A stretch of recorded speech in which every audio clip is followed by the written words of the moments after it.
네, 경기 남부와 충청 지역을 중심으로 매우 강한 비가 쏟아지면서 보고 오신 것처럼 곳곳에서 피해가 잇따르고 있습니다. 네, 이 비구름이 동쪽으로 이동하면서 모레까지 많은 비가 내릴 전망인데요.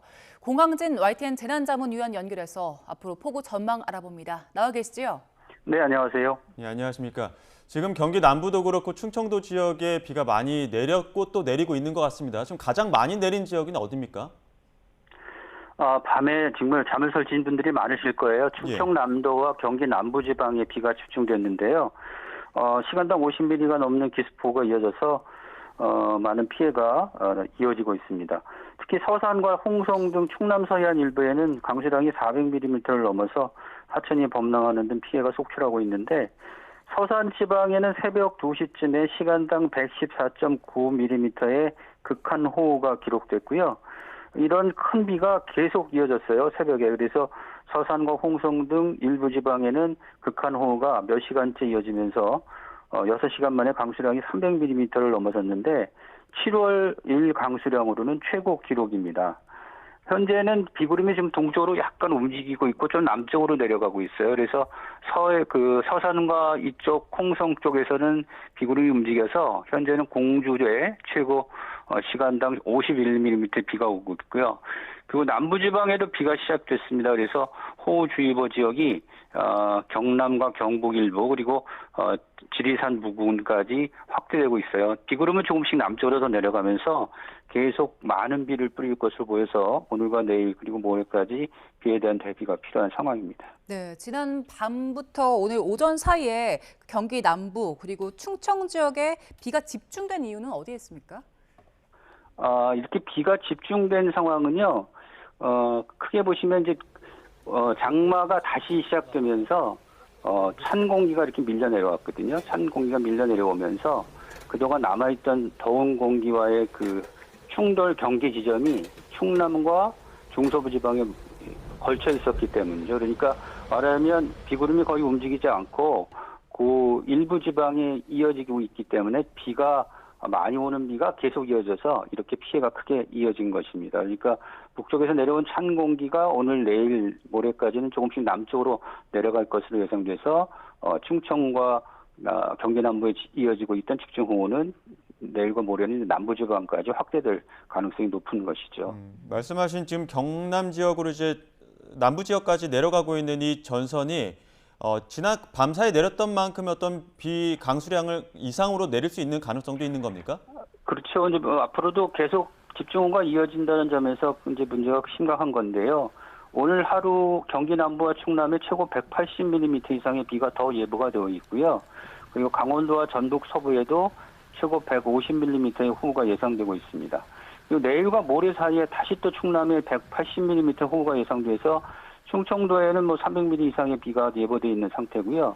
그리고 내일과 모레는 남부지방에 비가 집중될 것으로 보여서 남해안과 지리산 부근에는 300mm 이상의 극한 호우 가능성이 매우 높습니다. 그래서 이들 지방에는 역시 큰 피해가 예상돼서 철저한 대비가 필요한 것인데요.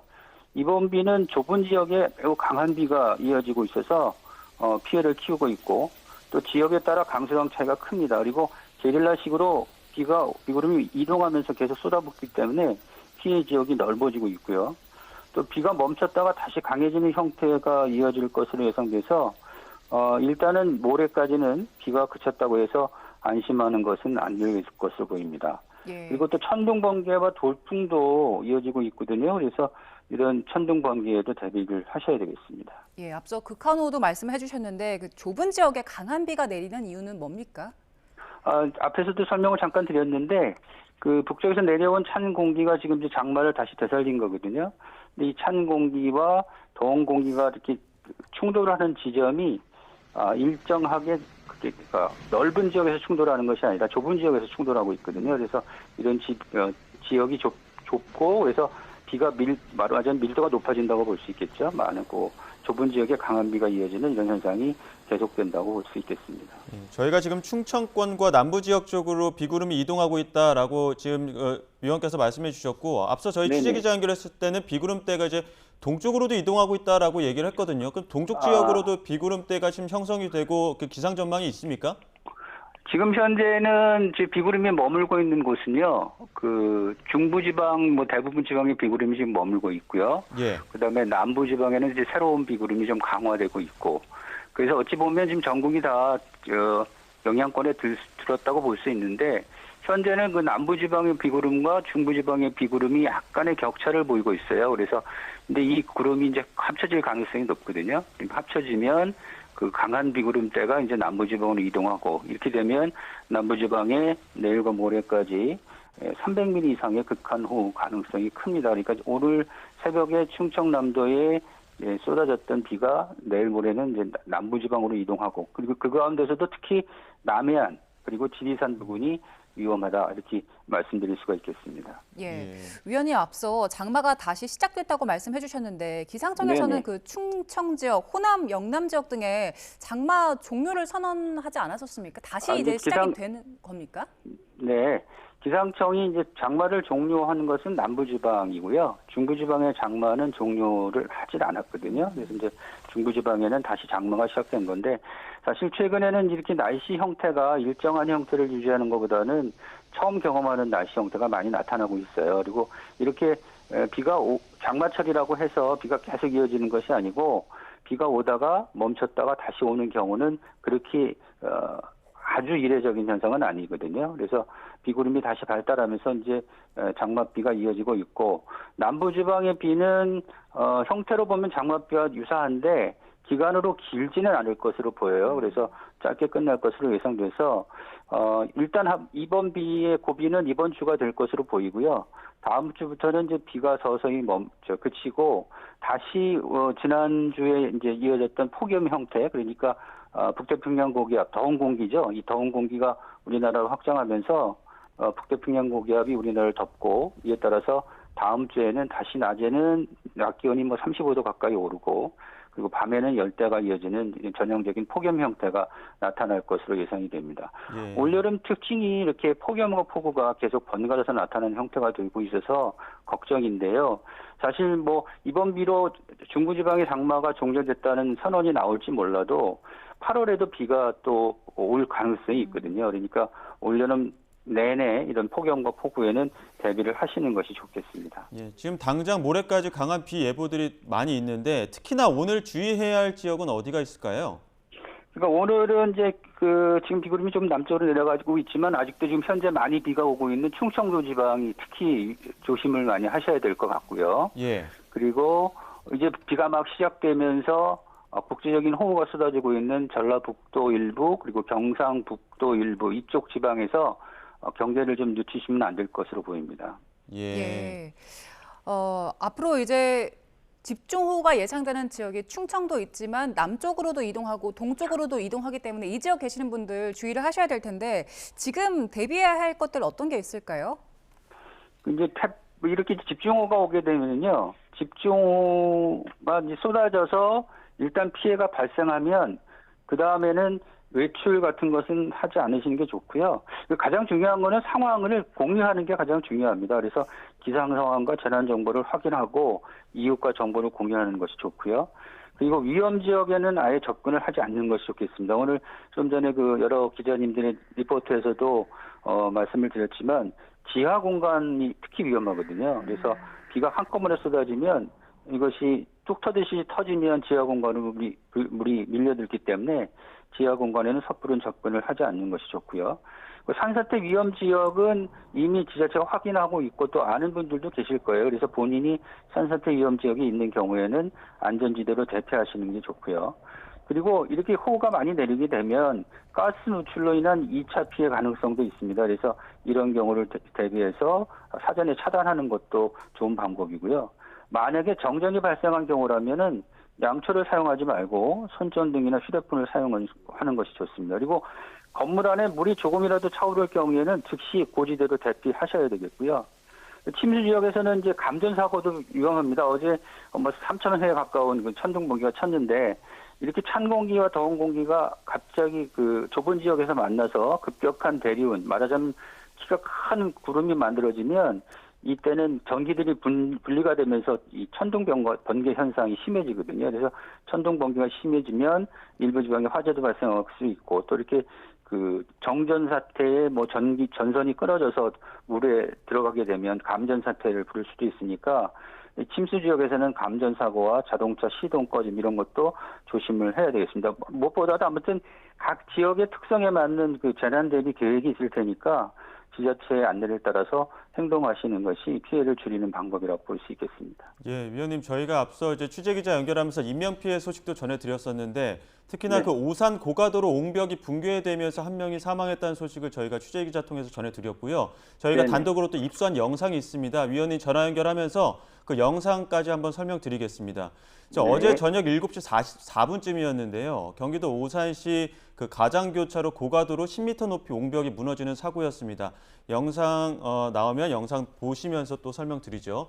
자, 이 사고로 지금 차량 한 대가 콘크리트 구조물에 깔리는 건데 지금 이 영상입니다. 보시는 것처럼 지금 운전 중이었는데 그 운전 중이었던 차량 위로 옹벽이 무너지면서 옹벽 아래 차량이 깔리는 그런 사고가 발생을 했고 운전자인 40대 남성 한 명이 사망하는 사고였습니다. 지금 보시는 화면인데요.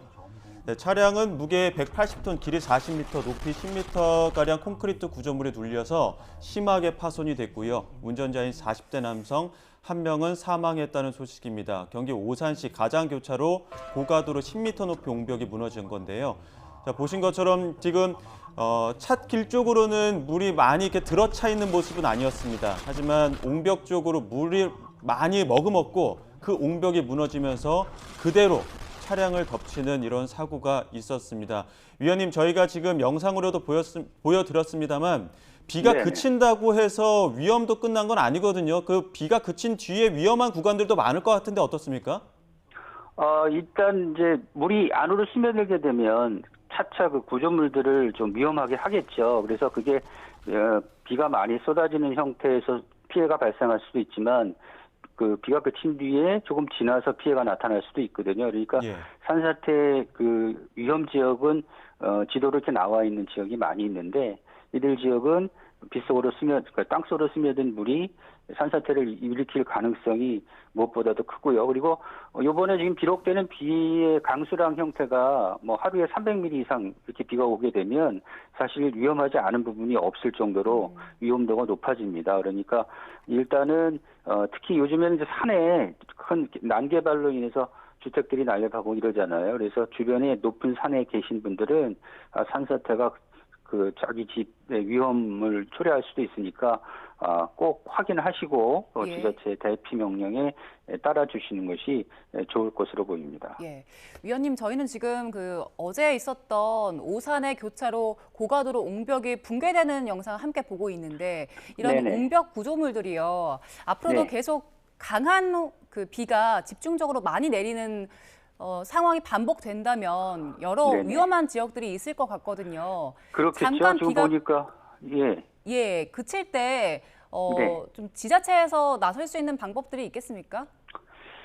이게 옹벽 같은 경우는 지금 제가 그림을 보니까 예. 그 콘크리트 구조물들이 굉장히 무게가 아주 많이 나가는 거잖아요. 그러니까 일단은 이런 콘크리트 장벽들이 일단 처음에는 물이 들어가서 구조물을 해치는 걸 아마 막았을지 모르지만 그 콘크리트 장벽 안에는 또 흙 구조물들이 있잖아요. 그러니까 그 비에 약한 부분들이 있기 때문에 아마 이런 시설물을 어떻게 공사하느냐에 따라서 아마 좀 달라질 것 같은데 이렇게 공사를 면밀하게 하지 않은 지역은 겉으로는 멀쩡해 보이는 콘크리트 벽 안으로 빗물이 스며들어서 그것이 그 콘크리트 그 옹벽을 위험한 수준까지 몰아붙일 수도 있다 이런 것들을 아마 경각심을 불러일으키는 계기가 되지 않았나 싶은데 아무튼 주변에 이렇게 옹벽이나 이런 구조물들이 있는 지역에서는 그런 어떤 안전도에 대한 검사 이런 것들을 더 면밀하게 해야 될 것으로 보입니다. 예, 지금 저 전화 연결 중에 속보가 한 가지 더 들어와서 속보 하나 또 전해드리겠습니다. 충남 청양에서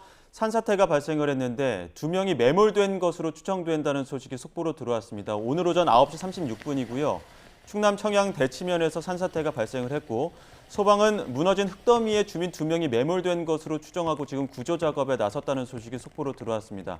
위원님, 시간으로 봤을 때는 비가 한참 내린 그 다음인데 비가 그친다고 해서 산사태 위험 지역으로는 다시 들어가는 것도 위험할 것 같거든요. 그렇죠. 이거 일단 대피하신 분들은 일정 꼭 가셔도 된다는 그런 말씀을 듣기 전에는 이동하지 않으시는 게 좋을 것 같아요. 그래서 좀 전에도 얘기 드렸듯이 비의 양이 워낙 많아서 구조물을 해치는데 바로 나타나는 경우도 있지만 이 많은 빗물이 땅속으로 스며들어서 서서히 피해가 나타나는 지역도 있으니까 일단은 지자체의 어떤 안내에 따라서 대치를 강구하시는 거 좋고요. 그다음에 처음에도 말씀드렸듯이 기상 상황이나 재난 정보는 서로 수시로 확인을 하고 또 이웃과 정보를 공유하는 거 그리고 이런 지자체의 어떤 대피 명령에 잘 따르시는 거 이런 것들이 중요하다고 생각이 됩니다. 그러니까 섣부르게 이제 비가 그쳤다. 그러니까 나가서 한번 확인해야지 아니면 얼마나 지금 부서졌을까 이렇게 나가시는 거는 오히려 2차 피해의 대상이 될 수 있으니까 그런 것들은 좀 조심을 하셔야 될 것 같습니다. 예, 알겠습니다. 여기까지 듣겠습니다. 지금까지 공항진 YTN 재난자문위원 연결해서 폭우 상황 들어봤습니다. 고맙습니다. 네, 수고하세요.